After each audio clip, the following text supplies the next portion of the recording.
Hello, we're Team 20, and the purpose of our project is to design a transmission system. We were given specifications such as the number of horsepower, which is 4.5. Also, the input speed, shaft speed, and the output shaft speed was given to us. A major requirement is to have the input shaft and the output shaft to be perpendicular to each other. As you can see, we have an initial design as to how this system should look like. Commercial availability. Gears are used in engine applications with torque transfer and speed conversions. They're also used in various industries such as marine, mining, automotive, and recycling waste. To calculate gearbox efficiency, it's pretty hard to find because manufacturers only give you the efficiency of the motor. But we can use it, we can determine the efficiency of the gearbox by having the ratio between the power output and the power input. As you can see from this graph, it shows you the relationship between efficiency and torque. As torque is increasing, efficiency also increases. Now Chris will just talk about the gear design. The gear design is the first step of the power transmission. Given with our information, we had to determine an overall 1 to 18 ratio for our gear displacement. From gears 1 to 2, we had a ratio of 1 to 3. Gears 3 to 4, we had a ratio of 1 to 3.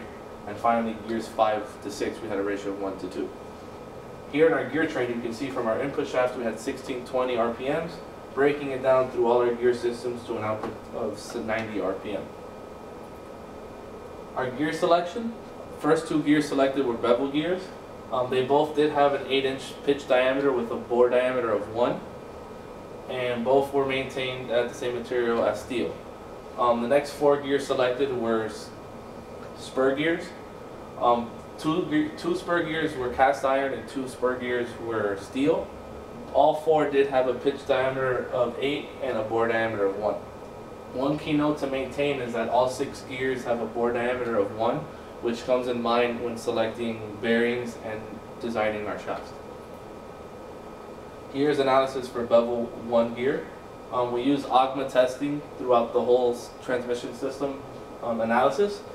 Here you can see our calculated stress analysis and our calculated wear analysis. Both one giving us a safety factor of 10 and a wear safety factor of 1.3. For bevel gear 2 analysis, same ACMA tested procedure was done, giving us a safety factor of 6.73 and a safety factor of 1.08. Here's our spur gear analysis 3 and 4. You can see we had a safety factor of 2.87 for our wear and a safety factor of 1.71 for our bending. For gear 4, we had a safety factor of 1.75 for our wear and a safety factor of 1.4 for our bending. Spur gears 5 and 6 analysis, again, same procedures was done with ACMA, giving us a safety factor for our wear of 1.05 and a safety factor of 1.03 for our bending. Gear 6 had a safety factor of 1.03 and a safety factor of 1.03 for our bending. One key note is that when we did select all 6 gears and made the analysis, all gears did pass the ACMA testing and having a safety factor of over 1. Now I'm going to hand it over to Rafael, who's going to help us explain the bearing and shaft design for our transmission system. Thank you, Chris. So we can see for the bearing and shaft designs, we should take into consideration the bearing life, the rated cycle value, which is going to be a million cycles, the application factor of 1.2, and the loading rating of C10, which is calculated depending on the actual loading exerted by the gears and the torques. For bearing selection, once we have the torque and the actual loading exerted by the gears and where we're placing these bearings in the shaft, we can then compute the C10 rating, and keeping in mind our bore diameter of 1 that was maintained throughout the whole system, we can now go ahead and select from the Timken catalog and making sure that it surpasses at least the C10 rating.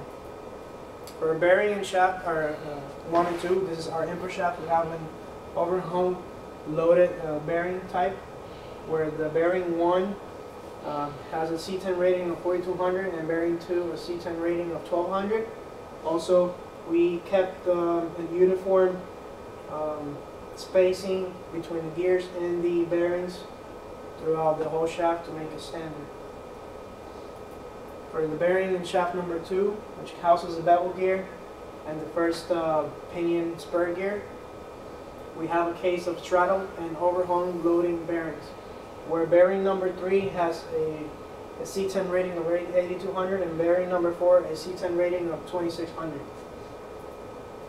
For our next shaft, it's a straddle loaded bearing, and we have for bearing number 5 a C10 loading of 9700 and our biggest for bearing number 6 of 1200.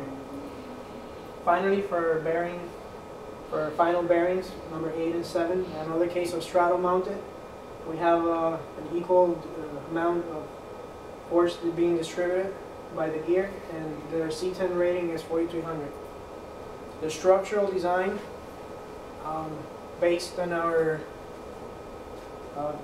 the requirements for this project, we can see that the output and the input shaft are perpendicular to each other at 90 degrees.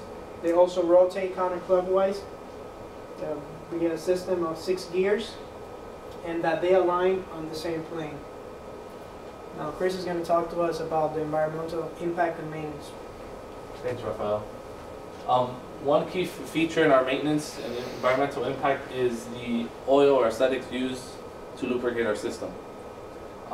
Most gear transmission systems use mineral oil, while we want to implement synthetic oil, which has a longer lasting life and gives us more of a maintenance-free system.